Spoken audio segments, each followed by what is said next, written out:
This is Pitch and Popcorn, where football becomes cinema. Cristiano is for me the best. Ronaldo's my boy. The best is Messi. It's Cristiano Ronaldo. When you go to Messi and Ronaldo, I think it's just unfair to compare the players. 185 countries, all dipping into El Gran Clasico. Master defence, Marcelo's back flick. A little bit of the momentum lost. Khedira. Benzema turns. Ronaldo! He's done it again! He always does it seems, against Barcelona. Xavi's it in the Esta. Now Pedro blocked by Ramos. Pepe flies in there, Messi! It's Ronaldo 1, Messi 1!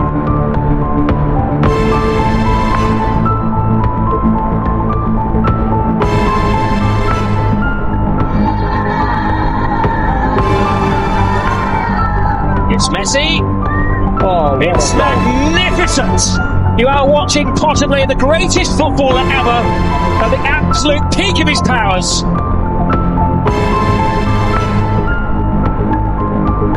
Ozil, onside, chance for an equaliser, expertly taken. It's now Messi 2, Cristiano Ronaldo 2.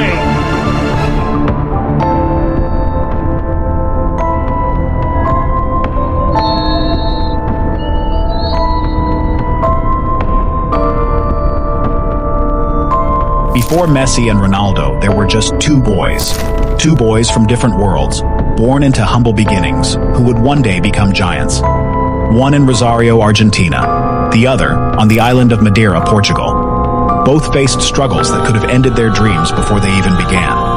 But through resilience, sacrifice, and obsession, they carved their names into football's history. Ronaldo dos Santos Aveiro was born on February 5, 1985, in Funchal, Madeira. His family struggled. His father, Diniz, was a kitman at a local club. His mother, Dolores, worked long hours as a cook and cleaner. Their home was small, their challenges heavy. But Cristiano had fire inside him. From the time he could walk, he chased the ball endlessly. His mother remembers him crying when he lost, furious when things didn't go his way. That relentless competitiveness never left him. At 12, Sporting Lisbon spotted him. To chase the dream, he left Madeira for mainland Portugal, alone, far from his family. Nights were filled with tears of homesickness. Other kids mocked his accent, his skinny frame, his poverty. But Ronaldo had something untouchable, an obsession to be the best. He trained harder, ran faster, stayed longer than anyone else. Coaches marveled at his pace, his aerial power, his hunger. Cristiano wasn't just talented, he was relentless. Lionel Andres Messi was born on June 24, 1987, in Rosario. He grew up in a modest household. His father, Jorge, worked in a steel factory. His mother, Celia, cleaned homes to help the family survive. From the moment he could walk, Lionel had a ball at his feet. Relatives recall him kicking plastic bottles when he didn't have a football. For him, the game wasn't a pastime. It was life. But as Messi grew, a problem appeared. By the age of 10, he was far smaller than boys his age.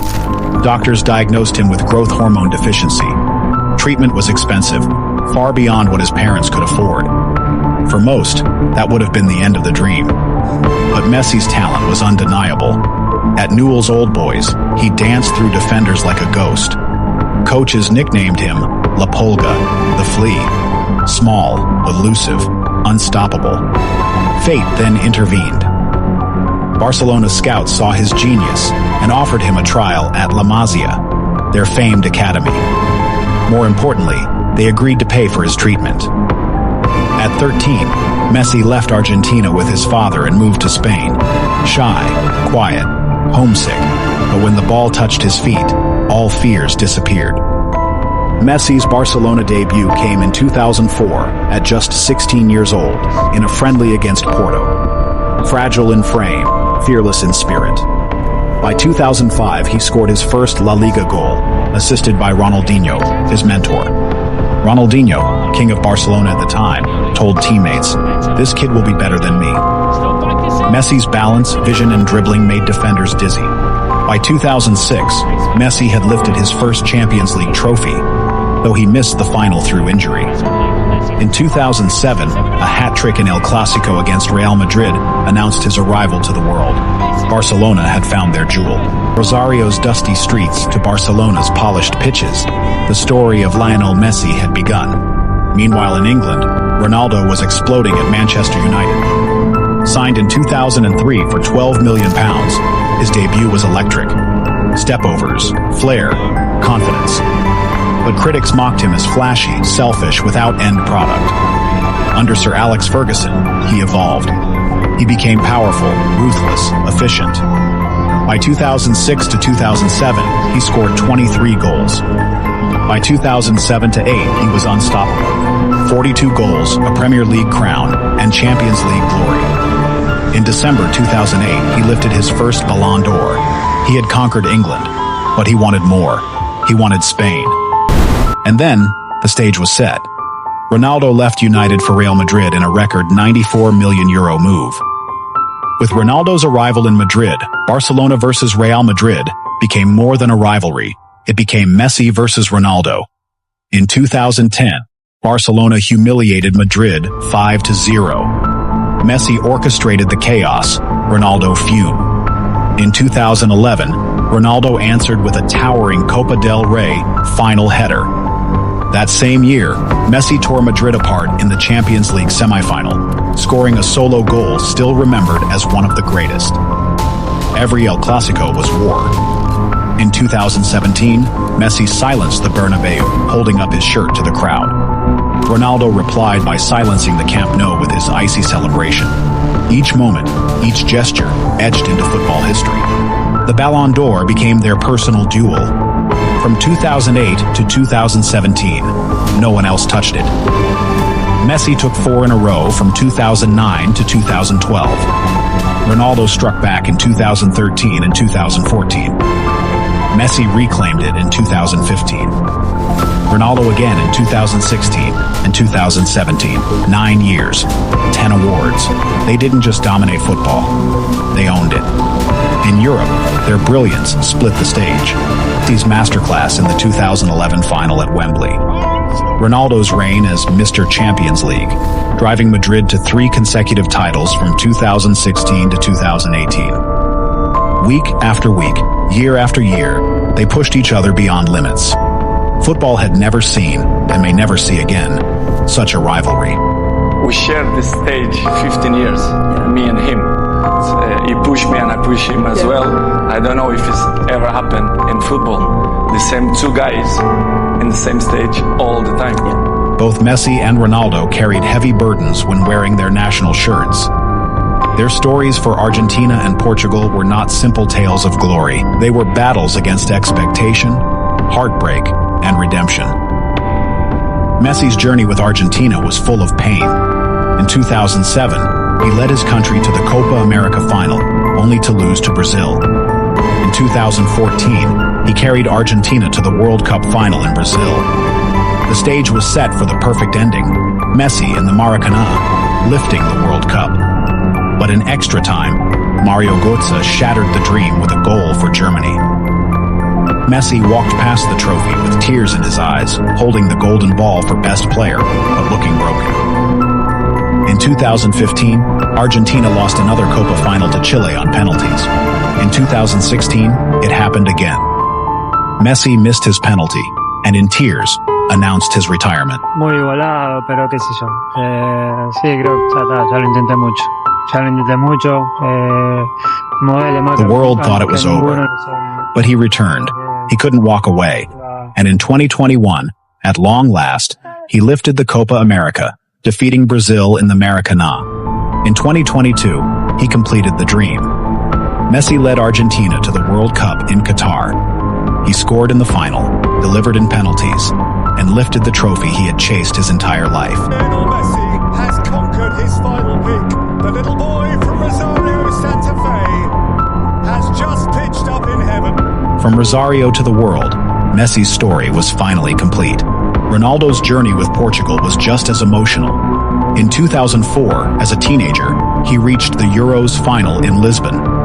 Portugal were favorites. But Greece shocked the world. Ronaldo cried uncontrollably. In 2006, Portugal reached the World Cup semifinals, but fell short again. But Ronaldo never stopped believing. In 2016, Portugal reached the Euros final against France. Early on, he was injured, leaving the pitch in tears. But from the sidelines, he roared like a coach, urging his teammates on. Eder scored the winner. Portugal were champions. Ronaldo lifted the trophy he had dreamed of since boyhood. In 2019, he added the Nations League. He became the all-time top scorer in international football. The boy from Madeira had rewritten history. 2 men, 2 nations, 2 paths. But both reached the summit. Messi with a World Cup, Ronaldo with the Euros, both immortalized. For years, Messi and Ronaldo defied it. But eventually, even the greatest must face decline. In 2018, Ronaldo left Real Madrid after 9 legendary years. He joined Juventus, scoring goals in Italy, but the magic of Madrid was gone. In 2021, he returned to Manchester United. It was supposed to be a fairy tale. Instead, it ended in frustration and a move to Saudi Arabia in 2023.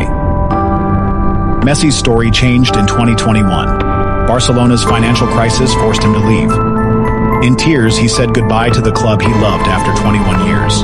He joined PSG, but the magic of the Camp Nou was missing. After 2 years in Paris, he left for Inter Miami in Major League Soccer. There, he brought his magic to new fans, but far from Europe's spotlight. For the first time in 15 years, neither Messi nor Ronaldo played in Europe's elite leagues. The rivalry that defined a generation had ended. The names Messi and Ronaldo will dominate an entire era. They didn't just play the game, they transformed it. Messi, the magician. Ronaldo, the machine. One an artist who painted football with genius. The other a warrior who sculpted greatness through sheer will. Together, they turned La Liga into the center of the world. They made El Clasico the most watched match on earth. They pushed each other higher, further, harder. Without Messi, Ronaldo would not have become relentless. Without Ronaldo, Messi would not have reached such heights. They inspired millions of kids, from Rosario to Madeira, from Africa to Asia, from America to Europe. For nearly 2 decades, children grew up wanting to be Messi or Ronaldo. They made football not just a sport, but a global phenomenon. But no matter how great the future becomes, it will always be measured against the era of Messi and Ronaldo. If you enjoyed this story, click on the videos on your screen and keep the drama going.